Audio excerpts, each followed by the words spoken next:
Here's what I think about the thank you economy. I think that when Eric Schmidt the other day said more content is being produced in 48 hours than from the beginning of time until 2003, it answers two very important questions. One, no wonder all our kids are ADD. And two, nothing is gonna break through because there's so much being created. From the beginning of time till 2003, that's a long ass time. From when cavemen were hitting like chicks in the head and grabbing them by the hair till 2003. And now every 48 hours, that much content is being produced. Nothing can break through, it's difficult. And the only thing in my opinion that's gonna break through on a corporate level and on an entrepreneur level is intent. I am convinced that every person that's standing here, and there's a lot of you now and I appreciate that your bullshit radars are much better than anybody gives credit to. Whether you're doing a small startup with 2 people or whether you're in a big conglomerate, it is the same thesis. If you're a small guy, you're thinking about, I don't have time for this. We have to do the bigger things. Nobody knows who we are. I disagree. Nobody knew who I was when I started Wine Library TV, not a soul in this world. And the way I did it was, yes, amazing, top-notch, just maybe one of the greatest video bloggers of all time, quality work. Yeah. But as good as that was and important, it was the fact that I was using surmise.com. This is the part that nobody likes to talk about. That's surmise.com.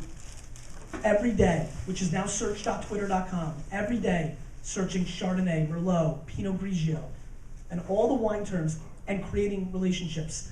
Everybody wants to talk about, I did a great job today on Morning Joe, and it helps my book, but I promise you, the other 19 hours I've been spending in the last 19 hours replying to everybody who's like, should I get Gary Vee's book? And I don't go in with the hard sell when it's just a wink saying, I think you might want to, If you want to interact right now, there is a conversation going on the web right now, multiple conversations around either you, your business, your specific business, the genre of your business, or something that you can tie into your business. If you understand business, you understand it goes through ups and downs. We have just lived through the big box era, the domination of the Walmarts and the Targets and the Best Buys. I firmly believe that we are going back to old school rules, small town rules. The way your butcher and your little local store florist, when you walked into the shop, they knew who you were. The butcher was already cutting up the meat the way you liked it because that was their only competitive advantage, and they knew everybody. We lived in a small world. What all these products have done, what the web is evolving into, not Facebook, not Twitter, not Yobongo. What the web is developing into, it's maturing. It's 17 years old now. It hasn't been that long. It's just starting. In 1998, still the biggest day in wine library history. We're a $4 million business then. We are 15 times larger today. Still the biggest day. It was the first time we ever did free shipping. Free shipping. People lost their mind. People were buying wine like it had, the cure inside the bottle. And then, living in the thank you economy back then, but not realizing I was, there was a comment in one of the comments that said, thank you so much, I'm buying this wine for my daughter's wedding. Me wanting to do that extra step, the stuff I write about in the book that's so much more scalable now with Facebook and Twitter. I was in that green room thanking people for buying my book that live in Texas and all over the world. I wrote to the person, I said, that's so awesome, when's the wedding? Thank you so much, congratulations. The guy wrote, oh, no, Gary, my daughter's 12. But this is such a good deal that I'm gonna stock up now. I'm being serious. Like that's the world we lived in. And in 12 years, the things I'm talking about now, the things that we're starting to do at Wine Library, where we track our customers and we know who they are on Twitter, so when they say 10 things in a row about Derek Jeter and the Yankees and we know they're a good customer, instead of sending them a free shipping code to Wine Library, we're gonna hit them in their emotional center. We're gonna send them in the mail a signed Derek Jeter baseball and just gonna have a thank you note that says, thank you for being a Wine Library customer. I can promise you right now, if there's a company out there that sends me a football signed by the New York Jets, I will never shop with their competitors, ever.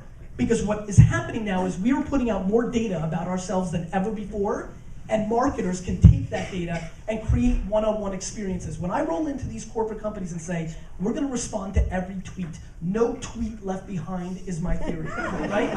When I walk in and say that, they look at me, they're like, how are we gonna do that? I go, Well, first of all, I come pretty darn close. I was really there for a while. I'm really still in the 70, 80 percentile, and I'm one dude, and I can't outsource it.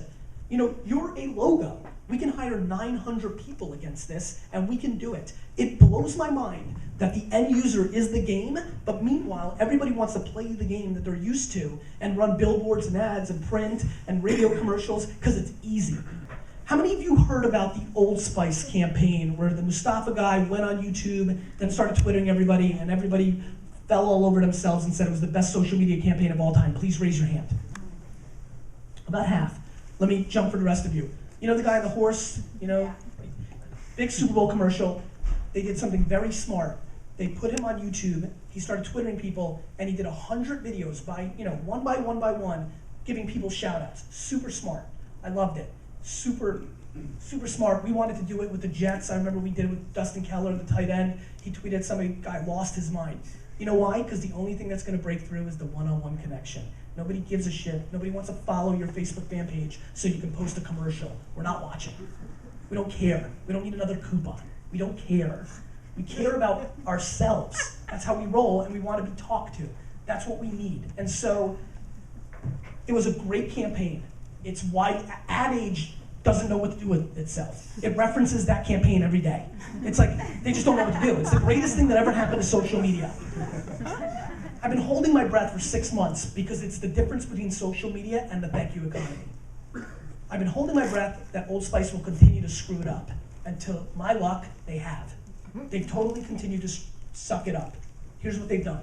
They have not @replied one human being since November 2nd. They've only @replied 2 people. They made a perfectly executed, what I call ping pong, using traditional media and new media to work together. They perfectly executed it. They got it 120,000 people that cared, right? And they left them there. You know why? Because they don't give a shit about them. They just do it for the numbers. It's all a number to them. It's not Sally and Tommy and Johnny and Steve. It's 1, 2, 3, 4. And they haven't done anything with it. And they've got a community now, and they've wasted the time. They've wasted their time. They are not going to be able to monetize those 130,000 people anywhere close to the way they could have if they actually cared enough to engage with them. They have not @replied one person. In my opinion, Old Spice campaign, and you can tell all your friends that work at agencies, that the Old Spice campaign, hands down, is the biggest blunder in social media's short history. They totally screwed it up. They got the numbers. It's like having the greatest promotion to a restaurant. It's like tonight. Is this a nice turnout for a book signing? This is a nice turnout for a book signing. It's like if I came out right now and didn't say a word and left. I'm being dead serious. Ridiculous. That's exactly what Old Spice has done. They did this and they left. They lost. They lost because winning those people back is tough. We need to interact. It's why fashion is such a big business. We need to express ourselves. You wear the things you wear to express yourself. You roll the way you roll to express yourself. You play music louder when you're driving so everybody hears it to express yourself. It is a human need. We need to interact. Once we're done interacting with each other, we start pushing it on other things. We started interacting with our pets. We are on the verge, and this is weird, we are about to start interacting with our brands and our companies. It's happening.